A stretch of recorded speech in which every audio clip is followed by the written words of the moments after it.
think students benefit a lot from having a connection across the country that immediately becomes their point of contact when they arrive. You know, it's a huge change for some of them to go from a small town in northwest Georgia to somewhere across the country, and in many cases a big city. So to have that kind of person there that they immediately have some rapport with and immediately build a relationship with, I think makes a lot of the difference in what makes this program so successful.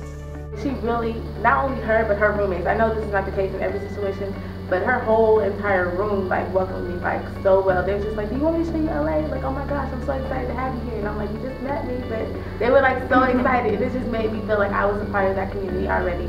So kind of like, that's one less thing to worry about. You know, not only are you in a new situation, you don't know anybody, but the people that you came with. And so to have that warmth coming in, it really helped the purpose of why we were there to go more smoothly. It helped a lot. I really feel that when students have the opportunity to travel to the other community, it really allows them to invest more in the issue and also into the program. I feel that it allows for them to make a connection with that community and then bring that passion and that commitment back to their own community. I got a better understanding of the real situation, and it helped, as Officer Joseph said, enhance or widen my worldview. I think that going to a different community period kind of already opens up your mind. It gives you a broader mindset because you're open to different things anyway. So then when you go somewhere else to like study something, I don't know, I feel like you're even more open to it. And whenever you study something that's like in your hometown area, it's almost like too familiar. I think in many ways this program gives students a chance to connect what we talk about in the classroom and within our leadership programs into real life situations where they really see the impact and they see the outcomes of some of the leadership qualities, characteristics, skills, and just the ethical decisions that they need to make on every day. He is the person who actually, I realized, he has all these degrees and all these things, but he got sick and he ended up getting dropped by the nurses and shattering his knees, and pretty much the time that he thought he was going to have off, it became that and then some. And so he just became homeless after that and lost everything he had. But now he's working to get back on his feet. He's looking for a place, an actual home to live in. He's got a fiance. He's going back to school to finish his dissertation. So he's doing so many great things, and I was like really proud to hear that. And he was such an awesome person. Homelessness is not just a one-faced issue. It's not black and white. It's so many areas of gray that it's almost hard to figure out what the solution is because there's so many different circumstances.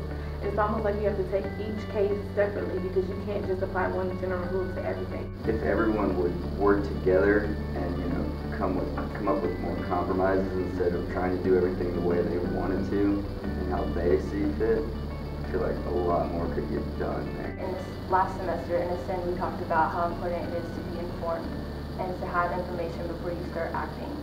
And I guess that was like reinforced with this trip to see what a difference it can make, like between the activists and people like Officer Joseph.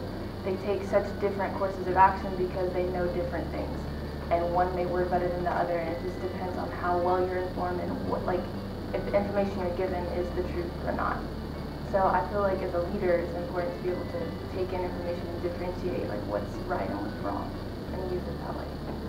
So I feel that these exchanges and this experience really allow students to be confronted with complex problems when looking at the social issues, how they manifest themselves in the different communities, and how the different communities are really working to alleviate those problems and help with the community.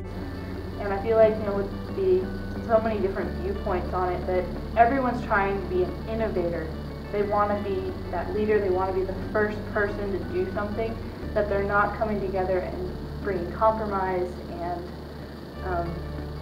cohesion to the area. This experience put me in uncomfortable situations that I wouldn't have normally done on my own, and also kind of broke that barrier that I maybe had up concerning homeless people.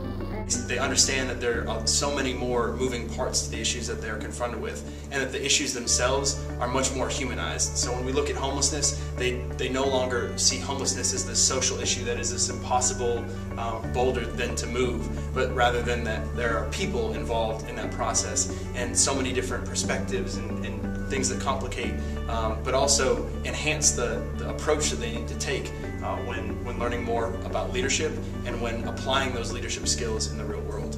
It was filling in the gaps and realizing that there's more gaps to be filled. I don't feel like I have enough information to have actually left LA when we did. I would have liked to have stayed a while longer and gotten more into it. But I've always been told to never take what you have for granted.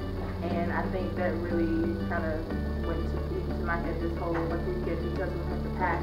And we actually talked to people who had their degrees and who had done things for their lives, and to find out that these people became homeless because of things like falling on bad times or getting sick and having so many medical bills that you can't even keep track of, what's going on. Like, I just never really thought about that type of stuff before. I always thought about the people who were on drugs or had mental illness, who were on the street, but never really thought about the people who actually done things with their lives, who want to get out. And so I think that really opened my eyes.